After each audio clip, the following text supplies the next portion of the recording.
डहरकी वेझो ॻोठ रेती में पॉपुलेशन वेलफेयर खाते घोटकी पारां आबादी जे आलमी ॾिहाड़े जी निस्बत सां हिक ॾिहाड़े वारो सिहत मेलो मुनक़िद कयो वियो, जंहिं जो इफ्तिताह पॉपुलेशन वेलफेयर खाते जे डिस्ट्रिक्ट ऑफिसर असगर अली सोलंकी, अॻूणे यूसी चेयरमैन हाजी खान चाचड़, अकाउंटेंट गुल हसन महर कयो। सेहत मेले में मुख़्तलिफ़ ॻोठनि जे रहवासी औरतुनि, मर्दनि, ॿारनि वॾे अंग में पिणु शिरकत कई।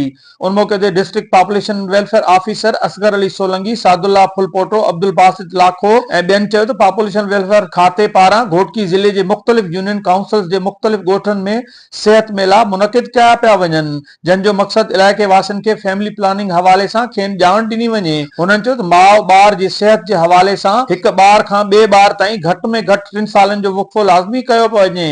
उन सां माउ ऐं ॿार जी सिहत बहितर रहंदी ऐं ॿार जी नशो नुमा बि बहितर थींदी। सेहत मेले में पॉपुलेशन खाते जे family welfare workers, family welfare counsellors आयल औरतुनि ॿारनि जो मुफ़्त में तिबी मुआइनो करे खेनि मुफ़्त में दवाऊं फराहम कयूं। कैमरामैन टीम सां गॾु डहरकी।